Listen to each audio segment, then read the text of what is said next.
राधा कृष्ण। सतयुग और त्रेता युग बीतने के बाद जब द्वापर युग आया तो पृथ्वी पर झूठ, अन्याय, असत्य, अनाचार और अत्याचार होने लगे और फिर प्रतिदिन उनकी अधिकता में वृद्धि होती चली गई। अधर्म के भार से पृथ्वी दुखित हो उठी। उसने ब्रह्मा, विष्णु और शिव के पास पहुंचकर प्रार्थना की कि वे उसे इस असहनीय भार से मुक्त करें, लेकिन वे तीनों ही पृथ्वी को इस भार से मुक्त करने में असमर्थ थे। कोई उपाय न देखकर विष्णु ने कहा, चलिए हम लोग भगवान के पास चले, वही हमें कोई उपाय बता सकेंगे।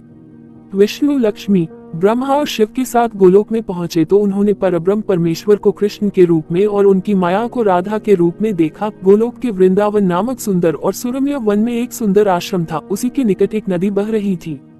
विष्णु ने परब्रह्म परमेश्वर को पृथ्वी के दुख की गाथा सुनाई तो उन्होंने कहा, मैं पृथ्वी के दुख से परिचित हूँ। पृथ्वी को भार मुक्त करने के लिए शीघ्र ही मैं ब्रज में कृष्ण के रूप में अवतार लेने वाला हूँ। मैं वासुदेव की पत्नी देवकी के गर्भ से जन्म लूंगा और क्योंकि मैं अपनी माया से और मेरी माया मुझसे पृथक नहीं रह सकती, इसलिए मेरी माया राधा के रूप में बरसाने में वृषभानु गोप के घर में जन्म लेगी और उसके बाद मैं पृथ्वी को इस भार से मुक्ति दिलाने का प्रयास करूंगा। क्योंकि एक एक पापी का वध करना कठिन है, इसलिए मैं ऐसा उपाय करूंगा कि संसार के समस्त पापी स्वयं ही लड़ भिड़ कर पृथ्वी को भारहीन बना दे। आप लोग निश्चिंत होकर अपने अपने को पधारिए और मेरे आदेशों को प्रतीक्षा कीजिए। विष्णु आदि देवताओं ने परमेश्वर को प्रणाम किया और अपने अपने लोक में आकर परमपिता के आदेश की प्रतीक्षा करने लगे।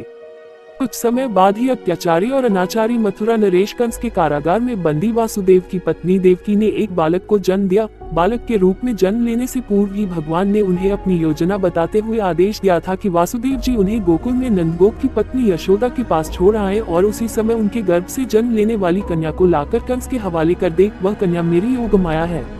वासुदेव ने ऐसा ही किया और कृष्ण गोकुल में नंद गोप की पत्नी यशोदा की गोद में पलने लगे। उसी समय उनकी माया ने भी राधा के रूप में बरसाने की वृषभानु गोप की पत्नी के गर्भ से जन्म लिया, जिसका नाम माता पिता ने बड़े चाव से राधा रख दिया। दो अलग अलग गांवों में रहते हुए भी राधा और कृष्ण बचपन से ही एक दूसरे को चाहने लगे थे। वन में गाय चराते हुए अक्सर राधा से कृष्ण की भेंट हो जाया करती थी। फिर जब वे दोनों बड़े हो गए तो जब भी रात की बेला में कृष्ण अपनी बांसुरी के स्वरों द्वारा अपनी प्रियतमा राधा को पुकारते, राधा अपनी सहेली गोपबालाओं के साथ कृष्ण के पास पहुंच जाती। राधा और कृष्ण का ये प्रेम दो किशोर लड़के लड़की का प्रेम था जो थोड़े से दिनों में ही पूरे ब्रज में चर्चित हो गया। नंद बाबा और यशोदा ने चाहा कि कृष्ण का विवाह राधा के साथ कर दिया जाए। उधर बरसाने में वृषभानु और उनकी पत्नी कलावती की भी यही इच्छा थी।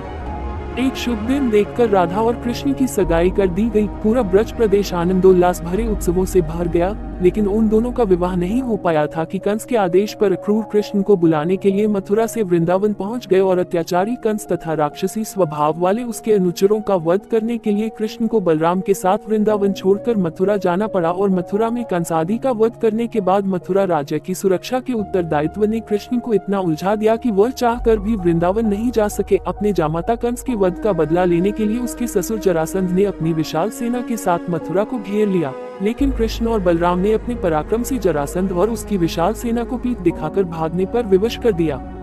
लेकिन जरासंध पराजित होकर भी शांत नहीं बैठा। उसके कई बार मथुरा पर आक्रमण किए। मथुरा एक छोटा सा राज्य था और मथुरा नगर को सुरक्षित स्थान पर नहीं बसाया गया था। अतः कृष्ण ने मथुरा छोड़कर अन्य कहीं जाने का निश्चय कर लिया और जरासंध की विशाल सेना के बीच से मथुरा वासियों को सुरक्षित निकालकर हजारों योजन दूर भारतवर्ष के पश्चिमी सागर तट पर ले गए और द्वारका नगर की स्थापना करके एक शक्तिशाली यादव राज्य स्थापित कर दिया। अक्रूर के साथ मथुरा छोड़कर आने के बाद कृष्ण और राधा का मिलन फिर कभी नहीं हुआ, लेकिन वे आजीवन एक दूसरे को भूल नहीं पाए। वैभव संपन्न द्वारका में अनेक सुदन पत्नियों का प्यार पाकर भी वो राधा के प्यार को नहीं भूल पाए और संसार आज भी राधा कृष्ण के प्रेम को एक आदर्श प्रेम के महान तथा अमर प्रतीक के रूप में याद करता है। उनकी मूर्तियां भारत के मंदिरों में ही नहीं, विदेशों में भी अनेक मंदिरों में प्रतिष्ठित है और लोग बड़े भक्ति भाव से उनकी पूजा आराधना करते हैं। इसी तरह की कथाएं सुनने के लिए please like, share and subscribe my channel.